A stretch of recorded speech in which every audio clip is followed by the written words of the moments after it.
చున్నాను. నీవు దౌర్భాగ్యుడును, దిక్కుమాలిన వాడవును, దరిద్రుడును, గుడ్డివాడవును, దిగంబరుడునై ఉన్నావని ఎరుగక నేను ధనవంతుడను, ధనవృద్ధి చేసి ఉన్నాను, నాకేమీ కొదువు లేదని చెప్పుకొనుచున్నావు. నీవు ధనవృద్ధి చేసుకున్నట్లు అగ్నిలో పొటము వేయబడిన బంగారమును నీ దిశములను సిగ్గు కలుగుకున్నట్లు ధరించుకొనుటకు తెల్లని వస్త్రములను నీకు దృష్టి కలుగునట్లు నీ కన్నులకు కాటుకను నా యొద్ద కొనుమని నీకు బుద్ధి చెప్పుచున్నాను. నేను ప్రేమించు వారందరినీ గద్దించి శిక్షించుచున్నాను గనుక నీవు ఆసక్తి కలిగి మారు మనస్సు పొందుము. చిన్న ప్రార్థన. ప్రేమ నమ్మకములు గల మా పరలోకపు తండ్రి, మీ ప్రియ కుమారుడు మా రక్షకుడైన యేసుక్రీస్తు పరిశుద్ధ నామము ఈ మధ్యాహ్న కాల సమయంలో మీ పాద సన్నిధానంలో చేరి ఈ రీతిగా మిమ్మల్ని స్తుతించడానికి, మిమ్మల్ని కీర్తించడానికి మీరు ఇచ్చినటువంటి సమయం బట్టి మీకు వందనాలు, స్తోత్రాలయ్యా. ఇప్పటి వరకు పాటల ద్వారా మీరు స్తుతించబడ్డారు, మమ్మల్ని బలపరిచారు. వాక్యము ద్వారా మీరు మాతో మాట్లాడబోతూ ఉండగా చేరి వచ్చినటువంటి ప్రతి హృదయమును సిద్ధపరచండి అయ్యా. వినగలిగిన చెవిని గ్రహించగలిగిన మనస్సు వారికి దయచేయమని అడుగుచున్నా. మీ పక్షాన నిలిచిన నన్ను మరుగుపరచండి అయా. నిమిత్త మాత్రునైన నన్ను మరుగుపరచండి.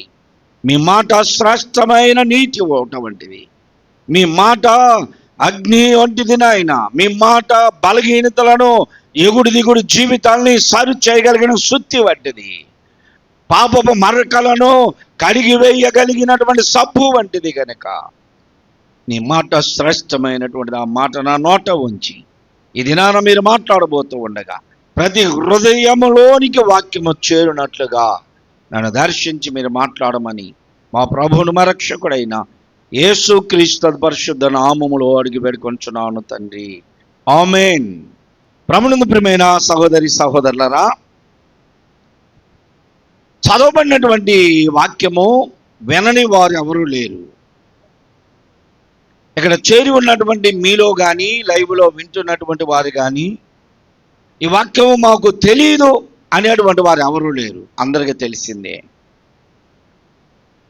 ఈ దినమున ఎందుకు దేవుడు మనతో మరలా ఈ మాట మాట్లాడుతున్నాడు? అందరికీ అవసరమని కాదు, కానీ ఎవరితోనో దేవుడు మాట్లాడబోతూ ఉన్నాడు. ఒకవేళ నీకే అవసరమేమో ఈ వాక్యము, అందువల్ల దేవుడు మరలా మమ్మల్ని ప్రేరేపింపజేసి మాట్లాడిస్తున్నాడు. ప్రకటన గ్రంథంలో పరిశుద్ధాత్ముడు దర్శనముగా అపోస్తలుడైనటువంటి యోహాను గారికి కనపరుస్తున్న ప్రతి విషయము, వినిపిస్తున్నటువంటి ప్రతి మాట లిఖింపబడి సప్త సంఘములకు తెలియచేయమన్నాడు. ఆ రీతిగా తెలియజేస్తూ ఉండగా ఆ సప్త సంఘములలో ఒక సంఘము లవోదికయ సంఘము.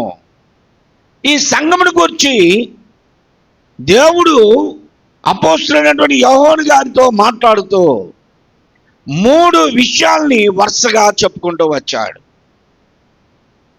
ఆ దినమున చెప్పబడినటువంటి మాటలు ఈ దినమున వింటున్నటువంటి జీవించి ఉన్న మనకు అవసరమై ఉన్నవి. ఒక పద్ధతి ప్రకారముగా 3 విషయాలు చెప్పుకొచ్చాడు.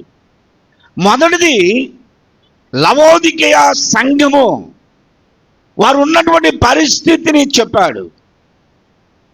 రెండవది వారికి ఇచ్చినటువంటి సమయంలో వారు దానిని ఎలా సరి చేసుకోగలరో, మారు మనస్సుతో కూడినటువంటి పశ్చాత్తాపం వారిలో కలగాలని చెప్పుకుంటూ వచ్చాడు.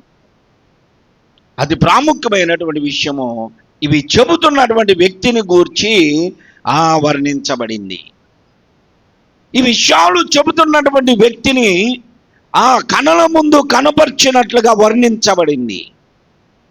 ఎవరు చెబుతున్నారు అంటే ఆ చెబుతున్నటువంటి వ్యక్తిత్వము, ఆయనలో ఉన్నటువంటి అత్యున్నతమైనటువంటి స్థితి చెప్పబడుతుంది. ఎవరండి మాటలు చెబుతున్నారు అంటే ఆమేన్ అనువాడు అన్నాడు. ఆమేన్ అనువాడు చెబుతున్న సంగతులు అన్నాడు. ఎవరనేది ఆమేనని? భూమి మీద ఉన్నటువంటి ప్రతి వ్యక్తి అవసరతలు అడిగినప్పుడు ఆమేన్ అని ఆయన ఉన్నాడు. భూమి మీద ఉన్నటువంటి ప్రతి వ్యక్తి వారి సమస్యలను గూర్చి చెప్పుకున్నప్పుడు ఆమేనని అనేటువంటి ఒక వ్యక్తి ఉన్నాడు. ఆయన పరిశుద్ధుడు. దేవుని స్తోత్రం. ఆ పరిశుద్ధుడు నీవు అడిగిన ప్రతి విషయమును జరుగుగాక అంటాడు. నువ్వు అడిగిన ప్రతి అవసరతను ఆయన జరుగుగాక అంటాడు. నీకున్నటువంటి ప్రతి సమస్యను గురించి నీవు అడిగినప్పుడు వాటిని తీర్చబడును గాక అని చెప్పేటువంటి వాడే నజరేయుడైన యేసు. దేవునికి స్తోత్రం. అందుకని ఆమేన్ అంటే జరుగును గాక, అవును గాక అని ఆయన అంట. ఆమేన్ అని వాడు చెప్పు సంగతులు. ఏమన్నాడు మా సుజాత? చదువు. ఎవరు ఆయన అంటే నమ్మకమైన వాడు, సాక్షిగా ఉన్నవాడు. ఆ సాక్షి కూడా ఎలాంటి సాక్షి? సత్య సాక్షి. అబద్ధమాడుటకు ఆయన నరుడు కాడు. నరులైతే అబద్ధం ఆడతారు, ఆయన అబద్ధం ఆడడు. అవునంటే అవును, కాదంటే కాదు అని అనేటువంటి ఆయన మనలో కూడా అలాగనే ఉన్నాడు. నీ మాట అవునంటే అవును, కాదంటే కాదన్నట్లుగా ఉండాలి. ఒక మాట చెప్పి నాకు ఒకరికన్నానులే అన్నట్టు అనకూడదు. సత్య సాక్షి అయిన ఆమేనను వాడు, నమ్మకమైన వాడు, దేవుని సృష్టిలో ఆది అయిన వాడు.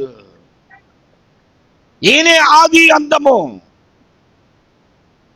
దేవుడు అడుగుతున్నాడు యోబు గ్రంథంలో, నేను పునాది వేసినప్పుడు నువ్వు ఎక్కడున్నావు అన్నాడు. చూసారా? ఆ పునాది వేసినప్పుడు ప్రభువు కూడా అక్కడే ఉన్నాడు, కుమారుడు. సత్యసాక్షి, నమ్మకమైన వాడు, ఆమేనను వాడు. తర్వాత ఏమన్నాడు? ఇంత నమ్మకమైనటువంటి వాడు, ఆయనే సృష్టికి ఆది అయి ఉన్నటువంటి వాడు. ఆయన చెప్తున్నాడు. ఇప్పుడు వినండి ఏం చెప్తున్నాడు అంటే, నీ క్రియలను నేను ఎరుగుదును. నీ క్రియలను నేను ఎరుగుదును అంటే నీ పనులు నాకు తెలుసు అని అర్థం. నీ పనులు నాకు తెలుసు. కొంతమంది అంటారు, ఎవరన్నా చూసి నాకు తెలుసులే నువ్వు ఎక్కడికి వెళ్ళి వస్తున్నావో అనేసరికల్లా గుండె జల్లు మంటదా. ఈ వీళ్ళకట్ట తెలిసింది నేను ఎక్కడికి వెళ్ళింది, వీళ్ళకట్ట తెలిసింది నేను అక్కడికి వెళ్ళింది, నువ్వేం చేసావో నాకు తెలుసులే అంటారు. ఉచిదే వీళ్ళు చీకట్లో రాయేస్తారు. చీకట్లో రాయేస్తే ఖచ్చితంగా తగిలింది అంటారు. నిజంగానే వీళ్ళేదో అంటారు, నువ్వు చేసిందంతా నాకు తెలుసు. అసలు అన్నీ చేసే వాళ్ళని నువ్వు అన్నా సరే బాగాలేదా అని నాకేం తెలుసు, అన్నీ నిందలేస్తారు అమ్మాయి నా మీద మీరు అంటారు. వీళ్ళన్నీ జరిగించే సమస్త సృష్టికి ఆది అయినటువంటి వాడు, సమస్తమును చూసే దేవుడు ఇప్పుడు అంటున్నాడు, నీ క్రియలను నేను ఎరుగుదును. నీ క్రియలు అంటే నీ పనులు, నువ్వు చేసే పనులు. ఏం పనులు అనడం? ఆయన తెలియంది ఏముంది? ఆయన తెలియంది ఏమన్నా ఉందా? అంతా చూసే దేవుడు. చూసేసి ఉన్నట్టు బాగోచ్చుగా, ఏమో ప్రత్యేకించి చెబుతున్నాడు ఆయన. లవోదికయ సంఘమా, నువ్వేదో అనుకుంటున్నావు, కింద అంటున్నాడు గొప్ప అనుకున్నావు నువ్వు, నీ క్రియలు నాకు తెలుసు. నీ క్రియలు నాకు తెలుసు. లేదు లేదయ్యా నేను ప్రార్థనా పరుణ్ణి, ప్రార్థనా వీరుని అయ్యా అంటే నువ్వు చేసే ప్రార్థన, నీ కార్యాలన్నీ నాకు తెలుసు. కాదయ్యా నేను పెద్ద ప్రసంగికున్నాయ్యా అంటే నీ ప్రసంగం అంతా నాకు తెలుసు. కాదయ్యా నేను విశ్వాసిని సంఘం అంటే నీ విశ్వాసత నాకు తెలుసు. ప్రభు అంటున్నాడు ఇప్పుడు, నీ క్రియలను నేను ఎరుగుదును. ఏమిటి ఆ క్రియలు అంటే వ్యక్తిగతముగా నువ్వు చేస్తున్న పనులు కాదు, ఆత్మీయ జీవితములో, కుటుంబ జీవితాల్లో, సంఘములో దేవుని ఎదుట నీ జీవితం ఎలా ఉంది? దాన్ని దేవుడు అడుగుతున్నాడు. ఇప్పుడు ఏమన్నాడు చెప్పండి? నీవు చల్లగానైనను వెచ్చగానైనను, జ్వరం వస్తే ఎచ్చగుంటుంది, అంతేగా. జ్వరం వస్తే ఎచ్చగుంటుంది, కొంచెం ఒళ్ళు నిలబడుతుంది, జ్వరం వస్తే నాన్న రొట్టండి దేవుడు నాకు. జ్వరం వస్తే ఒళ్ళు వేడుకుంటుంది. ఏసీలో ఉంటున్నారు కాబట్టి ఇప్పుడు ఎవరు ఒళ్ళు పట్టుకున్నా చల్లగా ఉంటుంది. దేవుడికి ఇక అది కావాల్సింది. నీవు చల్లగానైనను వెచ్చగానైనను లేవు అన్నాడు. అంటే దేవుడు లవోదికయ అనే సంఘము యొక్క ఉష్ణోగ్రతను కొలుస్తున్నాడు. లవోదికయ సంఘము యొక్క స్థితిగతులను కొలుస్తున్నాడు. ఆయన ఉష్ణోగ్రతను కొలుస్తున్నాడు. మనకి ఫోనుల్లో ఇంతవరకు పేపర్లో చూసేవాళ్ళం, ఇలా ఎంత ఉంది అంటే ఆ రోజు తెలిసేది కాదు. నిన్నెంత ఉందో పేపర్లో వేసేవారు, కానీ ఈ రోజు తెలిసేది కాదు. ఈరోజు మీకు ఫోనుల్లో ఈ రోజు కాదు, ఇంకా ముందు 4 రోజుల తర్వాత ఎండ ఎంత ఉంటుందో, వర్షం ఎప్పుడు వస్తుందో మొత్తం వచ్చేస్తుంది. మనుషులకే ఇంత జ్ఞానం ఉంటే మనం సృష్టించినటువంటి సృష్టికర్త దేవునికి మన స్థితిగతులు తెలియవా? నీ శరీర సంబంధమైన జీవితం, ఆత్మ సంబంధమైన జీవితం ఎరిగిన దేవుడు అంటున్నాడు, నీవు చల్లగా లేవు. అందుకని నీవు వెచ్చగానన్నా ఉన్నావా అంటే వెచ్చగా కూడా లేవు, నులివెచ్చని స్థితిలో ఉన్నావు అన్నాడు. చల్లగా ఉండడం, వెచ్చగా ఉండడం ఏంటంటే, చల్లగా ఉండడం అంటే ఆత్మీయత లేకుండా, వాక్యం తెలియకుండా, ఆరాధన తెలియకుండా, ఆత్మీయ జీవితం లేకుండా, లోకములో, పాపములో, శాపములో బ్రతకడం చల్లగా ఉండడం. పాప జీవితంలో, లోకములో జీవించడం. దానివలన ఎవరికి నష్టం? దేవునికి మాత్రం నష్టం లేదు. వెచ్చగా ఉండడం అంటే ఆత్మీయ తీవ్రత కలిగి, పరిశుద్ధాత్మ అనుభవాలు కలిగి, పరిశుద్ధాత్మ వెచ్చగలిగి, ఆ సెగ మనుషునిలో ఉంటే, పరిశుద్ధాత్మ లోపల పనిచేస్తూ ఉంటే ఏ వ్యక్తి మౌనంగా ఉండరో, లోకంలో ఉండరు. పరిశుద్ధాత్మ లోపల పనిచేస్తూ ఉంటే, ఒకరు వాక్యం చెబుతున్నారు అనుకో, ఆ వాక్యము ఉజ్జీవంగా ఉంటే హల్లెలూయా అంటారు, ఆమేన్ అంటుంటారు. ఇప్పుడు అంటలేదు కాబట్టి మీరు అందరూ ఎట్లా ఉన్నారు? అలా ఉన్నారు చెప్పండి. వెచ్చగా ఉన్నారా? వెచ్చగా ఉంటే హల్లెలూయా ఎందుకు చెప్పట్లా? ఆమేన్ ఎందుకు అంటలా? అంటే ఆ వాక్యపు అర్థం లేదు.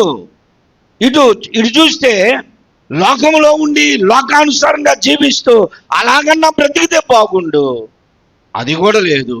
సరే, రక్షించబడ్డారు, పరిశుద్ధాత్మ శక్తిని పొంది ఆత్మీయ అనుభవాల్లో తీవ్రత కలిగి ప్రార్థన చేసిన, పాట పాడిన, వాక్యం వింటున్నా సరే ఆత్మీయ తీవ్రత లోపల మండుతూ ఉండాలి. అది కూడా లేదంట. ఎవరు తల్లులారు? మిమ్మల్ని కాదు నేను చెప్పేది, మీ గురించి కాదు. ఎవరి గురించి? లవోదికయ సంఘమును గురించి దేవుడు చెబుతున్నాడు, నేను కూడా కాదు. ఇప్పుడు ఇలాగ ఉన్నందువలన ఆత్మీయ తీవ్రత కలిగి పాట పాడినా ఉజ్జీవంగా పాడే వాళ్ళు ఉన్నారు తెలుసా? నాలాంటి వాళ్ళ పక్కన పెట్టండి. నాలాంటి వాళ్ళ పక్కన పెడితే నేనంటే పాడినా అసలు ఉద్యమం రాదు. ఎంత ఉద్యమంగా ఉండే పాట తీసుకున్నా ఉద్యమంగా పాడలేను.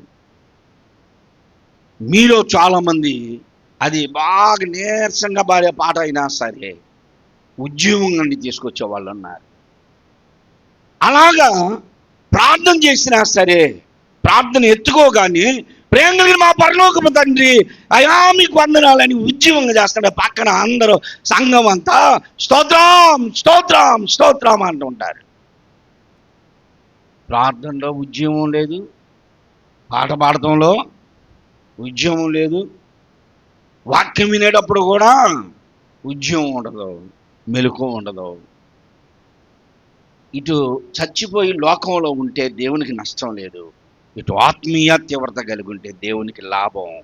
కానీ నులివెచ్చని స్థితిలో ఉంటున్నారు. చూసావా? నులివెచ్చని స్థితి అంటే పేరుకు మాత్రం బాప్తిసాలు పొంది, పేరుకు మాత్రమే రక్షించబడి, సంఘంలో చేర్చబడి, సంఘానికి వస్తా పోతా పాస్టర్ గారు ఎప్పుడన్నా ఒకసారి హలేలి అన్నప్పుడు హలేలి అంటాం, లేకపోతే లేదు. నాన్న టైంలోనంట ఒక ఇలాగనే వాక్యం చదువుతా నానా హలేలి అంటామా, హలేలి అని ఎరగబడి వెనకామ మీద పడ్డదంట. ఆ వెనకామ ఓసిన పిల్లగాలు నా నిద్రంతా పాడు చేసినవి అన్నట్ట. ఏమెందుకు పడ్డది? ఏమకి నిద్ర వచ్చి అలేలి అని అలాగనే పడిపోయింది.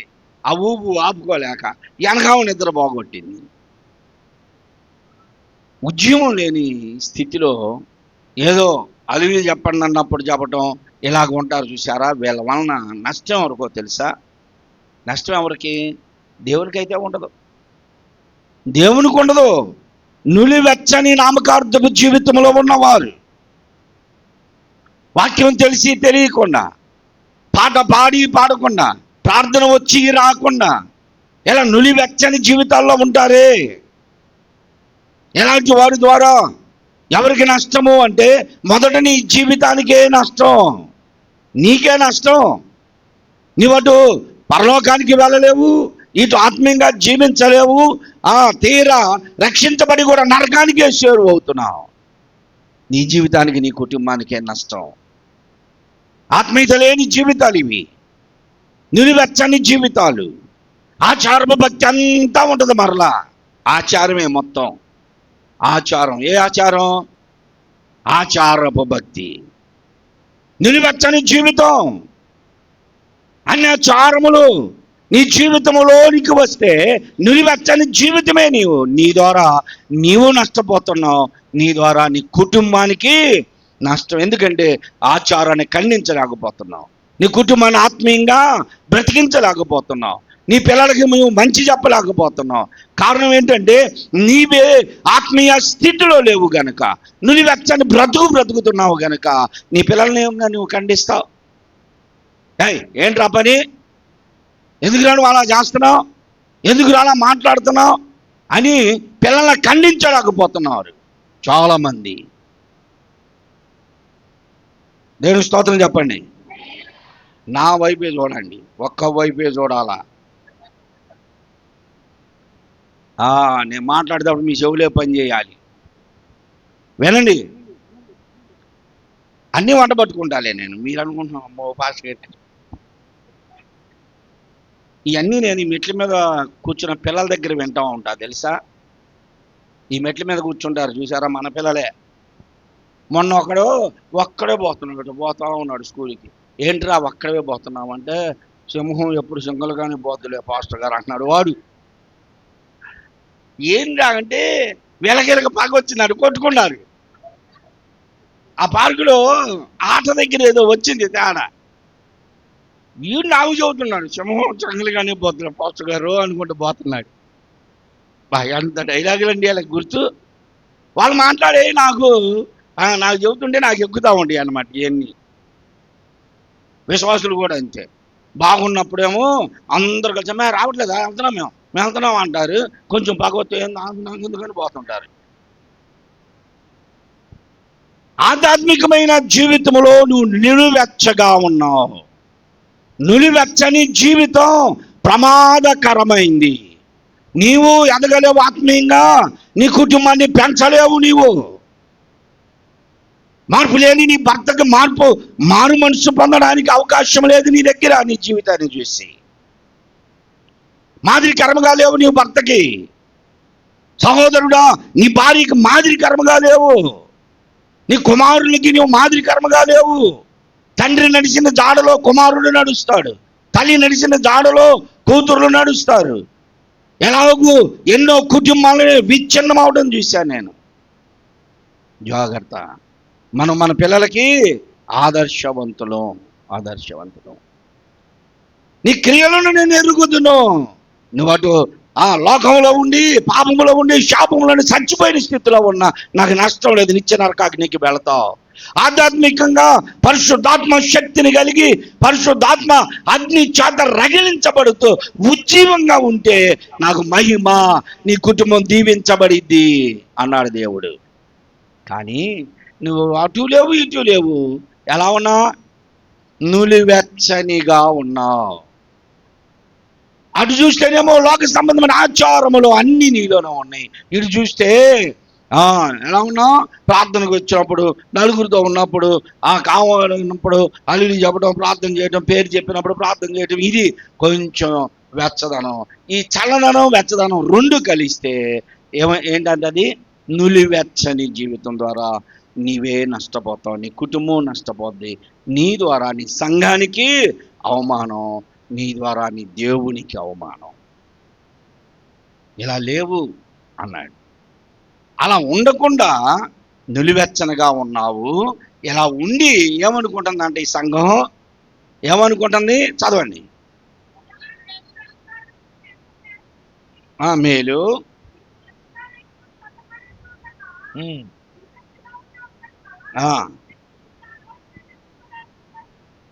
దేవుడు అంటున్నాడు, చల్లగనై నన్ను వెచ్చగను నుండి నీ కాది మేలగును, చల్లగనై నన్ను వెచ్చగను ఉండి నీ కాది మేలగును, నులివెచ్చని స్థితి నీకుండినా బయటకు ఉమ్మి వేయబడిన.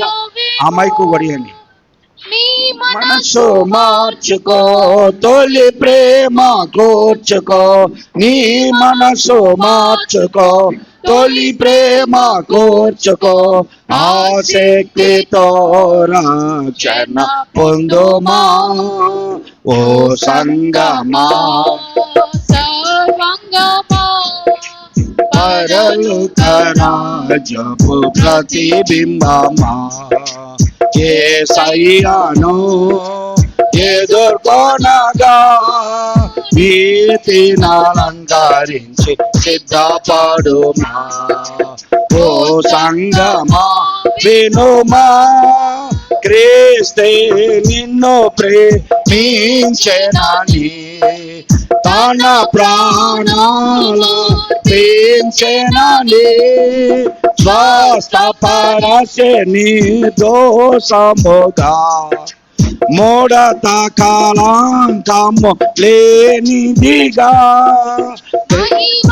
యుక్తముగా నిలువగోరే యేసువా,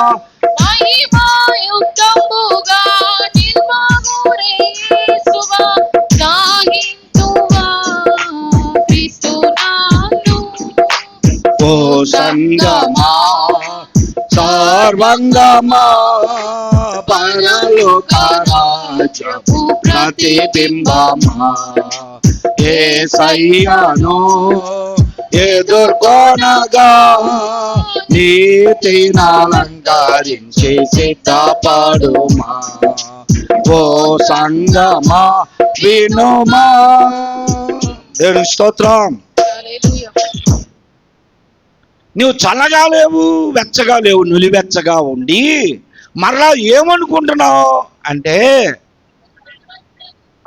నేను ధనవంతుడను, నేను ధనవృద్ధి చేసుకొని ఉన్నాను, నాకే కొదువు లేదని చెప్పుకొనుచున్నావు.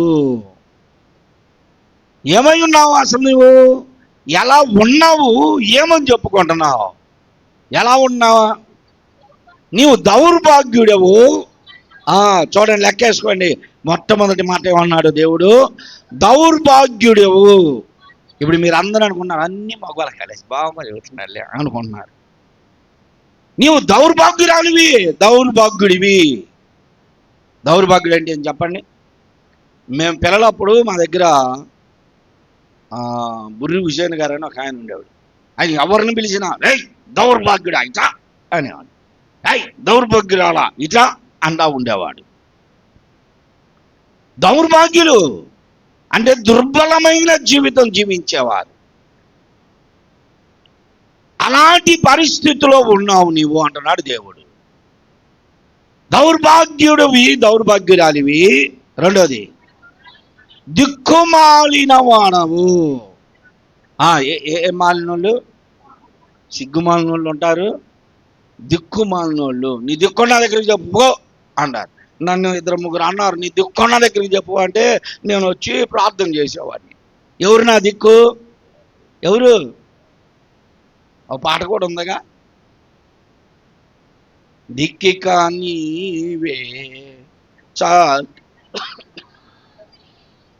దిక్కిక నీవే చక్కగా రావే, మిక్కిలి మ్రోకోదో నీ చరణములే నమ్మితి నీ పాదములే పాటితి, నీ పాదములే పాటితి. నీ దిక్కున్న దగ్గరికి చెప్పుకోపో అంటే ఎడు చూసిన నా దిక్కు ఊరు కనపల్లా. నన్ను ఆదరించేవారు లేరు, హక్కును చేర్చుకునేవారు లేరు. ఆదరణ కోల్పోయినప్పుడు, ఆర్థిక పరిస్థితిలో కూరుకుపోయినప్పుడు, పనికి మాలిన జీవితంలో పడిపోయినప్పుడు ఆదరించేవారు ఎవరూ లేరు. ఎవరి దగ్గరికి పోవాలి? ఎవరు నన్ను ఆదరించేది?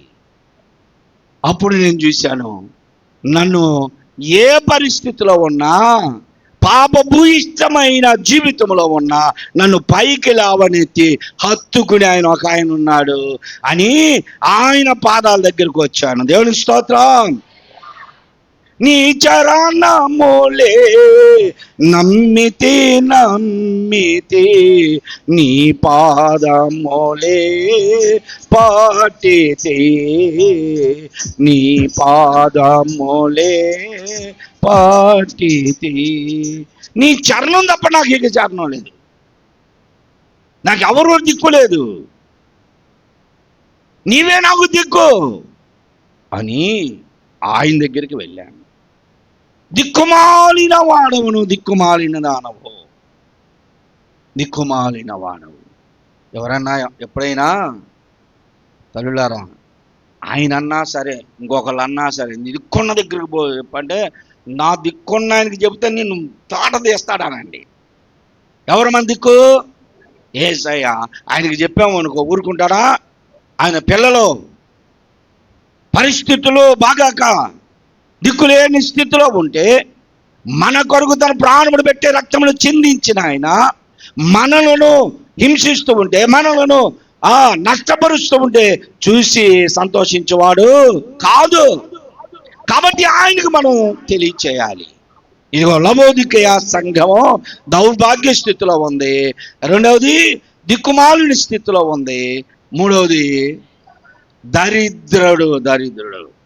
దరిద్రుడు అయి ఉన్నాం, దరిద్రురాలు అయి ఉన్నాం అంటున్నాడు. ఏ విషయంలో అనుకుంటున్నారు ఇవన్నీ?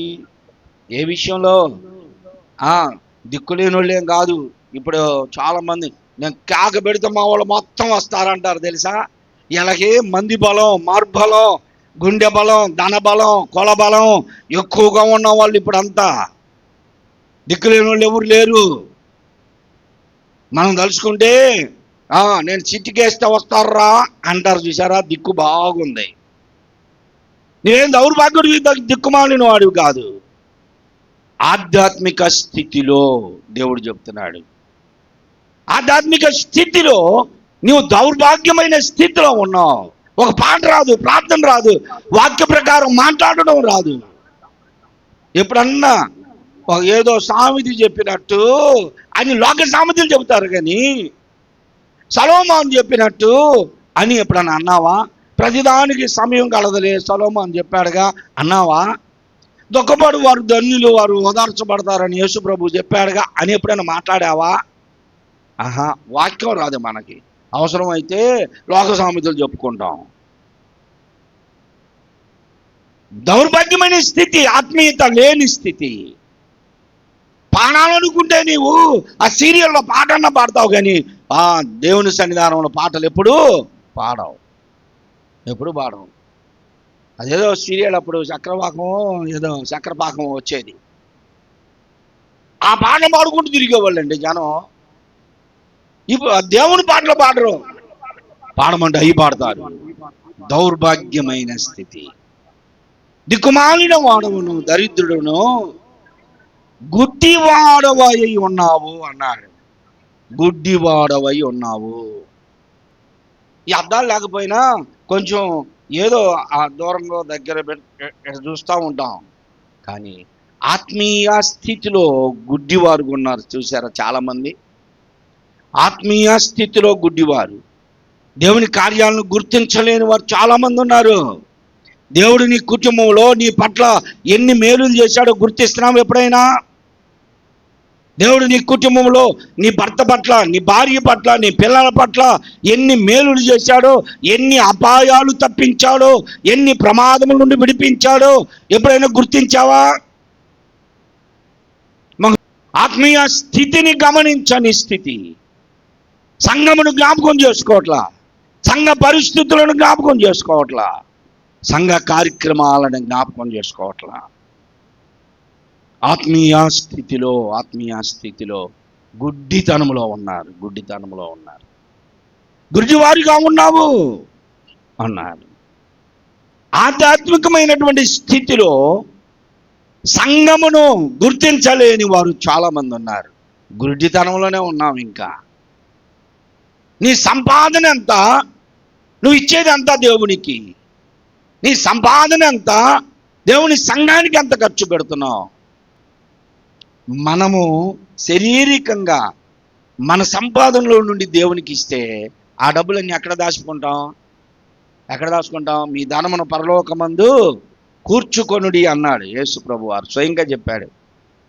నీ ధనమును పరలోకములో కూర్చుకో, అక్కడ చెమట పట్టదు, తుప్పు పట్టదు. మొన్న ఎక్కడో చెప్పాగా మా పెద్దమ్మ గారి పరిస్థితి, ఇసుకలో దాచిపెట్టుకుంటే వరద వచ్చిపోయింది. అలాగా చాలామంది కూర్చుకోవడం మంచిదే. దేవుని పని కొరకు నువ్వు ఖర్చు పెట్టకుండా నేను ధనవంతురాలను అనుకుంటున్నావే, నీవు ఇంకా ఆత్మీయంగా దరిద్రతలో ఉన్నావు అన్నాడు. దేవునికి స్తోత్రం. నేను ఆత్మీయ స్థితిలో ధనవంతుని నేను చెప్పుకోగలను. దేవుని పని కొరకు ఎంత ఖర్చు పెడుతున్నానో నాకు తెలుసు. అందుకే దేవుడు నన్ను నిండారుగా దీవిస్తున్నాడు. దేవునికి స్తోత్రం. ఏ రోజు నేను దరిద్రతలో లేను. శారీరకంగా నన్ను దేవుడు సమృద్ధిగా ఉంచాడు. నేను ఆత్మీయతలో కూడా ధనవంతుడిగా బ్రతుకుతున్నా. నాకు సంతృప్తి ఉంది. నువ్వు దేవుని కొరకు ఖర్చు పెట్టకుండా నేను కూడా సంతృప్తిగా ఉన్నానులే అనుకుంటే అది కాదు. ఏమన్నాడు? నీవు దౌర్భాగ్యమైన జీవితం, దరిద్రత, దిక్కుమాలిన వాడవును, గుడ్డివాడవుగా ఉన్నావు అన్నాడు. గుడ్డివాడు, దేవుని కార్యములను గుర్తించలేని గుడ్డితనం, ఆత్మీయ కార్యాలను గుర్తించలేని గుడ్డితనం. చావుకుడు ఏం తింటున్నాడో, ఎలా ఉంటున్నాడో, ఎన్ని రోజులు పస్తుంటున్నాడో, ఉందా లేదా అని గుర్తించలేని గుడ్డితనంలో ఉన్నారు చాలామంది. గుడ్డితనంలో ఇలాంటి సందర్భం వచ్చినప్పుడు చెప్పకుండా మానలేము. ఎందుకంటే ఒకవేళ చెప్పాము అనుకో, మీరు అనుకుంటారు ఏదో పొగుడుతున్నారండి అంటారు. పొగడడం కాదు ఇది. సందర్భం వచ్చినప్పుడు ఖచ్చితంగా మెచ్చుకోవాల్సిన విషయాల్ని మెచ్చుకోవాలి. ఎఫెసీ సంఘమును యేసు ప్రభు మెచ్చుకున్నాడు, పరిశుద్ధాత్మను మెచ్చుకున్నాడు. నీవు నికోలాయితుల క్రియలు విడనాడితువని నేను ప్రేమిస్తున్నాను అన్నాడు. మెచ్చుకోక తప్పదు. నీ కష్టమును నేను ఎరుగుదును అన్నాడు దేవుడు. నువ్వు కష్టములో ఉండి కూడా దేవుని కొరకు ఎంత ఖర్చు పెడుతున్నావో దేవునికి తెలుసు. దానికి ఖచ్చితంగా 100 ప్రతిఫలము దేవుడు ఇస్తాడు. దేవునికి స్తోత్రం. 100 ఫలం ఇస్తాడు. నీవు తప్ప నాకు ఈ లోకంలో ఎవరున్నారయ్యా, నీవుగాక నాకు. పారండి, నాకు చోట్లేదు అక్కడ. ఎవరు ఏందో 10 మంది దగ్గర అడిగినా కానీ చోటు పొట్టలేదమ్మా. ఎవరో అంటారు చూసారా? నాకు ఎవరున్నారు చోటు ఇచ్చేవాళ్ళు? నువ్వు బాధలో ఉన్నావు, ఇబ్బందులు ఉన్నావు, రాయా మీకు ఇస్తామనే వాళ్ళు ఉన్నారా? నువ్వు తప్ప నాకు ఎవరు లేరు, ఏమనుకుంటున్నావు? పెడతావా పెట్టు, లేకపోతే ఫస్ట్ నుంచో నాన్న నేర్పించిన విధానం అది. దేవుని మీద ఆధారపడు. నేను పనికి వెళ్తుంటే చెప్పాడు, పోరా నువ్వు పనికి పోయి బతుకుపో, దేవుడు వదిలిపెడతాడు, నేను వదిలిపెట్టేస్తా అన్నాడు. ఆ మాట నా హృదయంలో చేరింది. తండ్రి వదిలిపెట్టినా, తల్లి వదిలిపెట్టినా, అన్నదమ్ముళ్ళు వదిలిపెట్టినా, అందరూ వదిలిపెట్టినా బ్రతకగలం, కానీ దేవుడు వదిలిపెడితే బ్రతకలేము.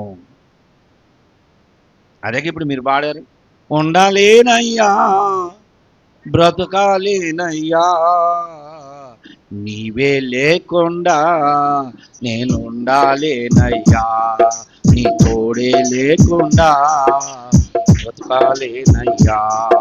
దేవుని స్తోత్రం. ఇంకో పాట ఏదో పడతారు, నేనంటే నీకు ఎంత ప్రేమ ఏంటయ్యా. బా ఎంత అసలు ఆ పదాలు అనుకుంటేనే గుండె హృదయం ఉప్పొంగిపోతుంటుంది తెలుసా. నేనంటే నీకెందుకయ్యా ఎంత ప్రేమ?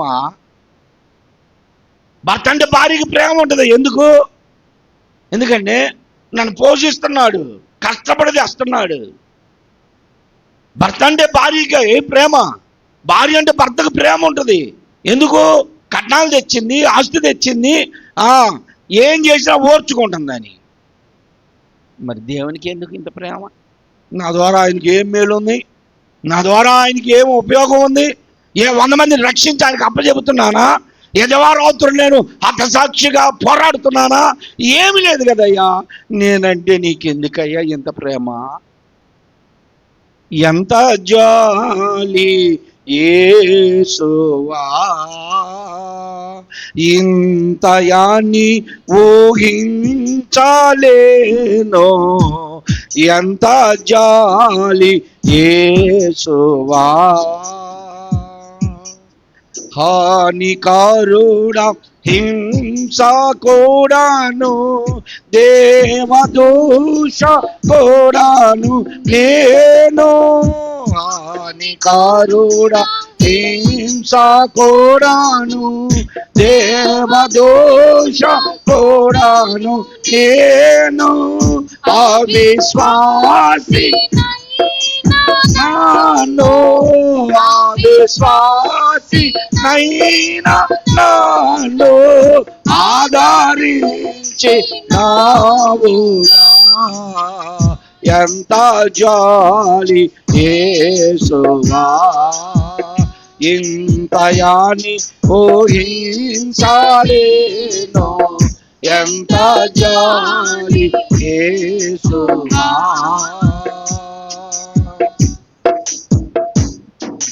రక్షకొండ నాకు బదులు శిక్షణానుభవించినావు, రక్షకొండ నీకు బదులు శిక్షణానుభవించినావు, సిలువయందే సొమ్మసిల్లి సావునొంది దేవానాకై, ఎంత జాలి ఇంతయాని ఊహించలేనో, ఎంత నాదు ప్రాణము నాకు ప్రభువా, సేద తీర్చువాడ నీవు, నాదు ప్రాణము నాకు ప్రభువా, సేద తీర్చువాడ నీవు, నాదు కాపరివి నీవు, నాకు లేమి లేదుగా, ఎంత జాలి నేను బ్రతుకు దినములని, క్షేమమెల్ల వేళలందు నిశ్చయముగా నాకు నిశ్చయముగా నీవు నాకు ఇచ్చువాడవా ప్రభు, ఎంత జాలి యేసువా, ఇంతయాని ఊహించలేను, ఎంత జాలి. దేవుని స్తోత్రం, హల్లెలూయా. ఈ పాటలు పాడుకుంటూ ఎదిగాం మేము దేవుని సన్నిధానంలో. ఎందుకయ్యా నేనంటే ఇంత ప్రేమ నీకు? అసలు నేనంటే ఎందుకు? పాప పంకిలములో ఉన్నటువంటి నన్ను ఎవరు ప్రేమించలేని స్థితిలో నీవు నన్ను ప్రేమించి పాపము నుండి విడిపించి పాప బురదను పక్షాలను చేసి కడిగి పవిత్రుని చేసి నీ స్వాచ్ఛముగా నీ బిడ్డగా నన్ను ఎన్నుకున్నావు. నా బ్రతుకు దినములన్నీ నీ కృపాక్షేమములే నా వెంట వస్తున్నాయి. అవును ప్రియ సహోదరి సహోదరులారా, నిలువెచ్చని జీవితాన్ని విడిచిపెడదాం, నిలువెచ్చని జీవితాన్ని విడిచిపెడదాం. దేవునికి స్తోత్రం చెప్పండి. గుడ్డివాడవుగా ఉండవద్దు, గుడ్డిదానిగా ఉండవద్దు, గుడ్డితనముగా ఉండకూడదు. మనము దేవుని కార్యాలను గుర్తించాలి. దేవుడు నీ కుటుంబంలో నీ జీవితంలో ఆయన చేసినటువంటి ఎన్నో మేలులు, ఎన్నో ఆ ప్రమాదము నుండి విడిపించి అపాయము నుండి తప్పించి క్షేమమును నీకు అనుగ్రహించి దేవుడు నిన్ను తృప్తిపరిచాడు. ఆ స్థితిలో నీవు ఆయన్ని మర్చిపోవద్దు. తర్వాత ఏమన్నాడు? ఏంటి? దిగంబరివై ఉన్నావు అన్నాడు. దిగంబరివని ఎరుగక అన్నాడు. దిగంబరులుగా తిరిగితాం. ఇదివరకు చిన్న వయసులో మా కాలాల్లో ఎవరికి డైపర్లు డ్రాయర్లు ఏమి ఉండేవి కాదు. ఆ సొక్కా ఒకటి మోకాళ్ళ దాకా ఉండేది, ఇక పరిగెత్తడం, వాడు తిరగడం వీడు తిరగడం. ఆ రోజుల్లో ఎవరికి కూడా సరైన బట్టలు ఉండేవి కాదు. ఇప్పుడంటే పుట్టుకతోటే జీన్ ప్యాంట్లు వచ్చినాయి, షర్ట్లు వచ్చినాయి, చిన్న పిల్లలు కూడా మంచి మంచి డ్రెస్సులు వచ్చేసినాయి. ఆ సమయంలో దిగంబరులుగా తిరిగేవాళ్ళు పిల్లలంతా. మేమున్న గుడిలో ఇంకా మరీ ఘోరంగా ఉండేది కదా, అంతా దిగంబరులుగా తిరుగుతూ ఉండేవాళ్ళు. ఆడపిల్లలు మగపిల్లలు అంతా 5 సంవత్సరాలు వచ్చిందాక అన్ని మంచంలోనే అన్నట్టు తిరుగుతూ ఉండేవాళ్ళు. ఇప్పుడు ప్రస్తుత కాలంలో దేవుడు మనతో అంటున్నాడు, నువ్వు దిగంబరివి అన్నాడు. దిగంబర స్వాములే మీరు అందరూ అన్నాడు.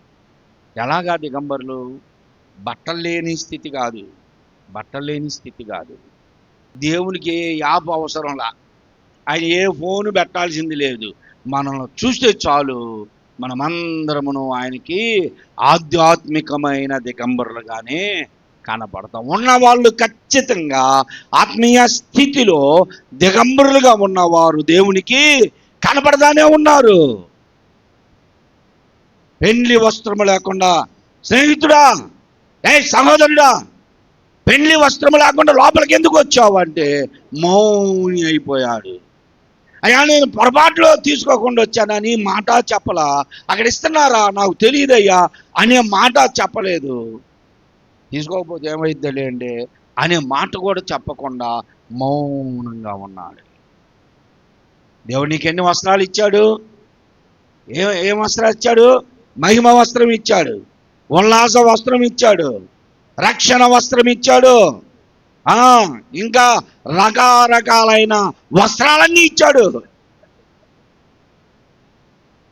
రక్షణ వస్త్రం ఇచ్చి రక్షణ వస్త్రంలో తిరుగు, మహిమ కలుగుతుంది, మహిమ వస్త్రం వేసుకొని ప్రభువు చెబితే నీ వస్త్రాలన్నీ చిరుగుబట్టిపోయినాయి. రక్షణ వస్త్రాన్ని పోగొట్టుకున్నావు, మహిమ వస్త్రం మలినమైపోయింది, నీ ఉల్లాస వస్త్రం పోయింది, దేనులుగా దరిద్రులుగా బ్రతుకుతూ ఉన్నావు. ఎందుకు? కారణం ఏంటంటే మహిమ వస్త్రాన్ని నీవు పాడు చేసుకున్నావు, నీ ఆత్మీయ స్థితిని పాడు చేసుకున్నావు. ఆత్మీయ స్థితిలో నుండి బయటకు వచ్చేసి శారీరకంగా బ్రతుకుతున్నావు గనక నీ స్థితి ఆత్మీయంగా లేదు. అదే మనం పాడతాం కదా, మలిన వస్త్రము మార్చివేయండి, మహిమ వస్త్రము ఆ ప్రభువు నీకిచ్చు. మలిన వస్త్రము మార్చివేయండి, మహిమ వస్త్రము ఆ ప్రభువు నీకిచ్చు. హల్లెలూయా హల్లెలూయా హల్లెలూయా హల్లెలూయా హల్లెలూయా. నేడే రక్షణ ఆనందం పొందండి, యేసు ప్రేమను కనులారా చూడండి. నేడే రక్షణ ఆనందం పొందండి, యేసు ప్రేమను. నువ్వు దిగంబరివి అంటున్నాడు దేవుడు. దిగంబరత్వం కలిగి ఉన్నావా? రక్షణ వస్త్రం పోగొట్టుకున్నావా? నీకు ఇచ్చినటువంటి మహిమ వస్త్రాన్ని పోగొట్టుకున్నావా? దేని వలన పోయింది? నీ రక్షణ ఎందుకు మలినమైపోయింది అంటే, బాప్తిజం తీసుకున్నప్పుడు రక్షింపబడిన క్రొత్తలు, ప్రార్థన అనుభవాలు, పరిశుద్ధాత్మ శక్తి, వాక్యానుభవాలు బాగానే ఉన్నాయి. ఇప్పుడు ఏమైపోయినాయి అంటే అన్ని మరుగున పడ్డాయి. లోకమే మనలో కనపడుతుంది, వేషధారణ బాగా కనపడుతుంది. అవసరమైనప్పుడు మాత్రమే ఆత్మీయ మాటలు మాట్లాడతాం, చేసేయండి మాత్రం శరీర సంబంధమైనవి. ఎందుకు దేవుడు లవోదికయ సంఘాన్ని ఈ విషయాల్లో గద్దించాడో చెప్పేసి ముగిస్తా. నేను స్తోత్రం చెప్పండి. లవోదికయ సంఘము అసలు ఆ పట్టణము పేరెన్నిక కలిగిన పట్టణం. లవోదికయ అనే పట్టణం పేరెన్నిక కలిగిన పట్టణం. అది సముద్రపు ఒడ్డున ఉంది. అందువలన ఆ అన్ని స్థలాలలో నుండి వచ్చినటువంటి వారు వ్యాపార కేంద్రముగా ఉంది కనుక ఎక్కడైనా సరే సముద్రం ఒడ్డున ఉన్న ఏ పట్టణాలైనా, నదులు ప్రక్కన ఉన్న ఏ పట్టణమైనా తొందరగా అభివృద్ధి చెందిద్ది, తొందరగా అభివృద్ధి చెందుతాయి. మెడ్రాసు సముద్రం పక్కనే ఉంది, బెంగళూరు సముద్రం పక్కనే ఉంది, బాంబే సముద్రం పక్కనే ఉంది, అలాగే విజయవాడ నదుల పక్కనే ఉంది. అందుకే అభివృద్ధి చెందినవి అవి. ఈ లవోదికయ పట్టణము వ్యాపార కేంద్రముగా మారిపోయింది. ఆ దేశం నుండి ఈ దేశం నుండి, అటు నుండి ఇటు నుండి ఇక్కడికి వారు వాడరేవు, దాన్ని ఏమంటారు, ఆర్బర్ అంటారు. అక్కడ ఈ దేశం నుండి ఆ దేశం నుండి అటు ఇటు వెళ్ళిపోతా వస్తూ ఉంటారు. వారి యొక్క ఆ శరీర సంబంధమైన క్రియలన్నీ వీళ్ళు అవలంబిస్తున్నారు. అందువలన ఈ లవోదికయ పట్టణములో అక్కడ ఉన్నటువంటి వారు వ్యాపారవేత్తలయ్యారు. ప్రపంచం మొత్తం మీద లవోదికయ అనే పట్టణములో ఉన్న గొర్రెలు ఓదా రంగు ఉన్నిని ఇస్తాయి. ఓదా రంగు ఉన్ని అంటే ఆ గొర్రె బచ్చు ఎలా ఉంటుంది? తెల్లగా ఉంటుంది, లేకపోతే నల్లగా ఉంటుంది. ఓదా రంగు ఆ ఉన్నినిస్తే దానితో నేయబడిన వస్త్రాలు ప్రపంచంలో ఎక్కువ రేటుతో అమ్ముడు పడతాయి. ఈ మధ్యకాలంలో యూట్యూబ్లో చూశాను నేను, బాతుల్ని పెంచుతున్నారు. బాతుల్ని 3 నెలలకు ఒకసారి ఆ బాతుని పట్టుకొని దాని ఎదురున్నటువంటి ఆ సన్న వెంట్రుకలు, అంటే బాతుకుండే ఈకలు సన్నగా ఉంటే వాటన్నిటిని పెరికేస్తున్నారు. పెరిగేసి పరుపులు గుట్టి లక్షలకు అమ్ముతున్నారు. అంటే అంత మెత్తదనం అంట. అవి చాలా మెత్తగా ఉంటాయి. కుందేళ్ళు ఆ పైన ఉన్నటువంటి ఆ కుందేలు బొచ్చుని చర్మం మీద ఉన్నటువంటి మెత్తగా ఉంటాయి. ఎంత సుఖాన్ని కోరుకుంటున్నారో ప్రజలు. ఓదా రంగుతో ఉన్ని వస్త్రములను నేసేటువంటి తయారు చేసే వస్త్రాల ఫ్యాక్టరీ లవోదికయలో ఉంది. అందుకని వాళ్ళ గర్వం ఏంటో తెలుసా? మేము మంచి వస్త్రాలు వేసుకున్నాం, మంచి వస్త్రాలు వేసుకున్నామని బట్టలను చూసి వారు గర్వంగా ఫీల్ అవుతారట. గర్వంగా ఫీల్ అవుతారు. వీళ్ళకి ఓదావునితో చేయబడిన వస్త్రాలు వేసుకొని గర్వించే వాళ్ళంట లవోదికయ పట్టణస్థుడు. గర్వం. వేసుకున్న బట్టల్లో కూడా మన హోదా కనపడింది తెలుసా? బట్టలు ఎందుకు అనుకున్నారు? స్కూల్లో కాన్వెంట్లో ఒకే రంగు పెట్టేది ఎందుకు అనుకున్నారు?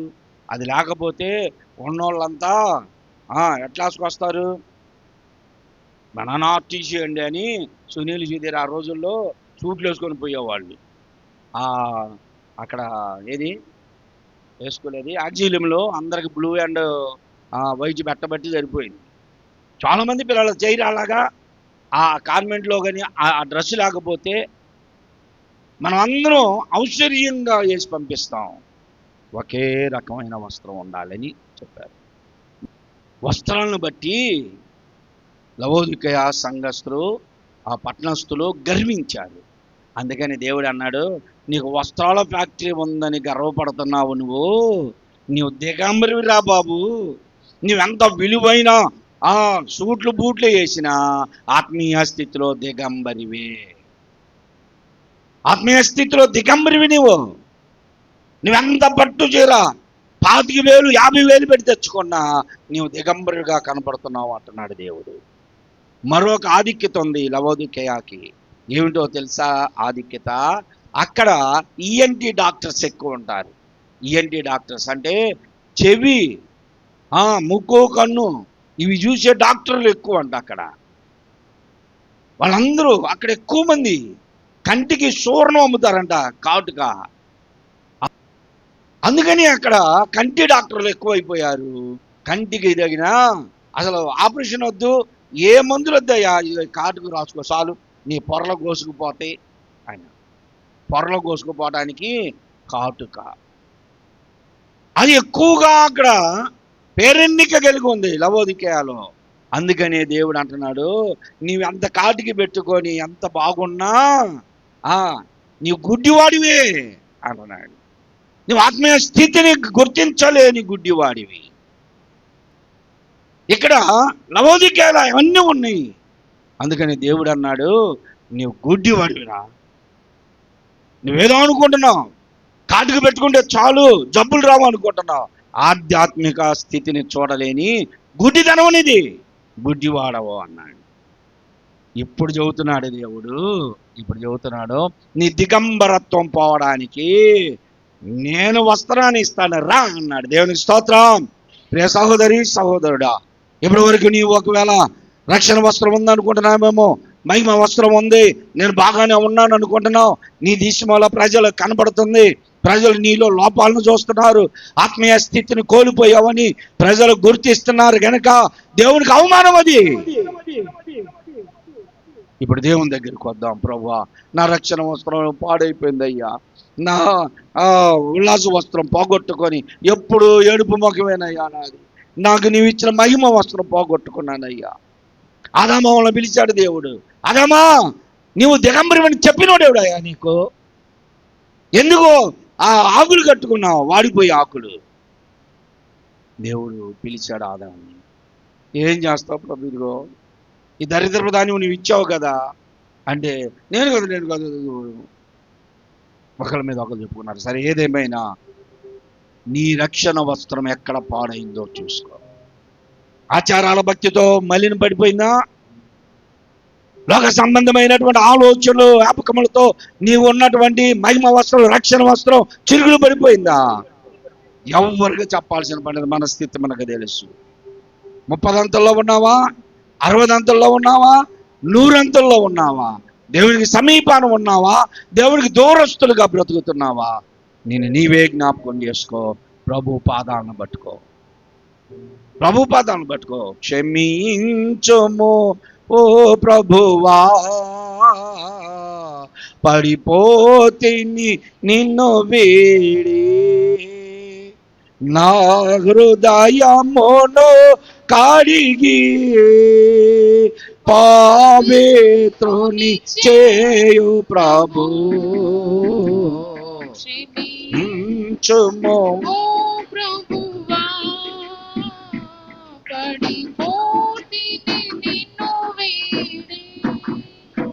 నిన్ను వీడిన నా మనసు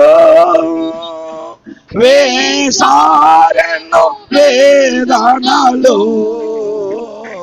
తెగిపోయిన పటము వలె పయనించితి శూన్యములో, తెగిపోయిన పటము వలె పయనించితి శూన్యములో. క్షమించుము పడిపోతిని. ప్రభు పాదాలను పట్టుకుందాం, క్షమించమని అడుగుదాం. కనులకు కాటుకు రాసుకున్న లవోదికయ గుడ్డివారే, వారి జబ్బులు పోలేదు. హోదా వస్త్రములు వారు ధరించిన దిగంబరులుగానే ఉన్నారు. ఇంకా వారు దిక్కుమాలిన వారుగా, వారు దరిద్రులుగా ఉన్నారు. ధనవంతులు అనుకున్నారు, వ్యాపారవేత్తలు అనుకున్నారు. నీ కను దృష్టి బాగుపడాలంటే, నీకు వస్త్రము కావాలంటే నువ్వు నా దగ్గరికి రా, నేను నిన్ను ధనవంతులుగా చేస్తాను అని ప్రభువు మాట్లాడుతున్నాడు. అంత మాత్రమే కాదు, ఆ లవోదికయ సంఘము, ఆ పట్టణము సముద్రం ఒడ్డున ఉంది కనుక వారికి మంచినీళ్ళు లేవు. ఆ దూరంగా ఉన్నటువంటి ఒక పర్వతం మీద, క్రింద అగ్ని పర్వతం ఉందో ఏమో తెలియదు కానీ, ఆ పర్వతం మీద నుండి నీరు ప్రవహిస్తూ ఉంటాయి. ఆ నీరు అక్కడ పొగలు కక్కుతూ ఉంటుందంట పైనుండి వచ్చేటప్పుడు. ఆ సెలయేరు పారుతో నీరు ఈ పట్టణంలోనికి వచ్చేసరికి, ఆ పొగలు కక్కేటువంటి నీరు ఇక్కడికి వచ్చేసరికి నులివెచ్చలుగా ఉంటుందంట. నులివెచ్చగా ఉంటాయి. అందువలన వారు అన్నిటిలో గర్వించారు. ఆ పట్టణం గర్వించింది. ప్రభు అన్నాడు, నువ్వు నులివెచ్చని జీవితం, ఇదిగో నీ జీవితం అంతా ఆ నీటి సెలయేరు చూపిస్తుంది. ఈ ఎండి డాక్టర్లు నీ బ్రతుకుని చెబుతున్నారు. నీ ఆత్మీయ స్థితి ఎలా ఉందో తెలుసుకో. ఇప్పుడైనా మారు మనస్సు పొందు అన్నాడు. ఏమన్నాడు చివరిలో? గద్దించి నేను ప్రేమించు వారిని నేను గద్దించి శిక్షిస్తా. దేవుడు ప్రేమించేవారిని ఖచ్చితంగా ఆయన వాక్యం ద్వారా ఇది నన్ను చాలా మందిని గద్దించాడు. దేవుడే మాతో మాట్లాడాడు అనుకో. పాస్టర్ గారు ఏదో మనసులో పెట్టుకొని మాట్లాడాడు అనుకోవద్దు. ఎవరు నాకు శత్రువు లేరు, ఎవరు నాకు బంధువు లేరు. మందిరంలోకి వస్తే సంధ్యాన్ని కూడా నేను నా కూతురు అనుకోను, విశ్వాసే. మందిరంలోకి వస్తే మీరు కూడా నాకు సంధ్యతో పాటే. దేవుడు గద్దిస్తున్నాడు మనల్ని. దేవుడు ప్రేమించు వారిని ఏం చేస్తాడంటే ఆయన గద్దిస్తాడు. మార్పు పొందకపోతే, ఆయన ఇచ్చిన సమయాన్ని వాడుకోకపోతే శిక్షిస్తాను అంటున్నాడు. కాబట్టి ఏం కలిగి ఉండాలా? ఆసక్తి కలిగి మారు మనస్సు పొందు. దేవుని పట్ల ఆసక్తి ఉండాలి, సంఘం పట్ల ఆసక్తి ఉండాలి. నా ఆసక్తి నేను చెప్తా, నాకు గొంతు లేదు కానీ నేను పాటలు పాడడం మానుకోను. నాకు గొంతు లేకపోయినా వాక్యం చెప్పడం మానను. ఆసక్తి, దేవుని ఇంటిని కూర్చిన ఆసక్తి నన్ను భక్షిస్తుంది అంటాడు కీర్తనకారుడు. ఎప్పుడు దేవుని పని మీద ఆశ ఉండాలి, ఆసక్తి ఉండాలి. ఏదేమైనా సరే ఆసక్తితో మనం ఇప్పుడు ఏం చేయాలా? మారు మనస్సు పొందాలి. దేవునికి స్తోత్రం. మారు మనస్సు పొందు, మనస్సు మార్చుకో, మార్పు కలిగి జీవించు. నీ మాటలు మారాలి, క్రియలు మారాలి, చూపులు మారాలి, నడకలు మారాలి. నీ జీవితం టోటల్గా అంతా మారిపోవాలి. యేసయ్య పాదాలు పట్టుకుందాం ప్రభువా. నా రక్షణ వస్త్రం, నా మహిమ వస్త్రం మలినమైపోయింది ప్రభువా. నిజమేనయ్యా, మలినమైపోయింది. మాటలు, క్రియలు, చేతలు, ఆచారములు నా జీవితాన్ని, నా భక్తిని పాడు చేసేసి నేను ఇప్పుడు మార్పు చెందుతా. లవోదికయ వలె నులివెచ్చని జీవితం నుండి విడిపించబడతా. ఇదిగో ఆ చల్లగా ఉన్నవాడు చూసావా, లోకంలో ఉన్నాడు, ఒక రోజుకు మారతాడు. లోకంలో ఉన్నవారు, పాపంలో ఉన్నవారు ఏదో ఒక రోజు మారతారన్న నమ్మకం ఉంది. దేవునిలో ఆత్మీయత కలిగి, ఆసక్తి కలిగి జీవించేవారు ప్రభు దగ్గరికి వెళతారనే నమ్మకం ఉంది. నులివెచ్చని జీవితం కలిగిన వాళ్ళకి నమ్మకం ఉందా? ఉంటుందా? వాళ్ళు మాట్లాడితే నిరాశ బ్రతుకులే మాట్లాడతారు, నిరుత్సాహంగానే మాట్లాడతారు. అవునో కాదా, అవునో కాదు, జరిగిద్దో లేదో, అవుతుందో అవదో. ఇది నులివెచ్చని జీవితం. ప్రభు ఇప్పుడు వస్తే కనురెప్ప పాటులో నేను మధ్యాకాశంలో ఉంటాననే ధైర్యం మనందరికీ రావాలి. అట్టి స్థితిలో మనమందరం ఉందుం గాక. దేవుడి మాటలు దీవించును గాక. ఆమేన్. అందరు లేచి నిలబడి ప్రార్థన చేస్తాను. అందరు లేచి నిలబడండి. చాలాసేపు ఉన్నారు. అందరు లేచి నిలబడండి. ఓ సంగమా సర్వంగమా పరలోక రాజ్యపు ప్రతిబింబమా యేసయ్యను ఎదుర్కొనగా నీతిని సిద్ధపడుమా. ఓ సంగమా వినుమా రాణి ఓ పేరు అపరంజితో స్వర్ణ వివర్ణ వస్త్రధారణతో రాణి ఓ పేరు అపరంజితో స్వర్ణ వివర్ణ వస్త్రధారణతో వీణవాయిద్య తరంగములతో ప్రాణీశ్వరుని ప్రసన్నతతో అపరంజితో స్వర్ణ వివర్ణ వస్త్రధారణతో వీణవాయిద్య తరంగములతో ప్రాణీశ్వరుని ప్రసన్నతతో ఆనంద తైల సుగంధాభిషేకం ఆనంద సుగంధాభిషేకం పొందితివా కృష్ణునందు పొందితివా యేసునందు ఓ సంగమా సర్వంగమా పరలోక రాజ్యపు ప్రతిబింబమా యేసయ్యను కొనగా నీతినలంకరించి సిద్ధపడుమా. ఓ సంగమా వినుమా.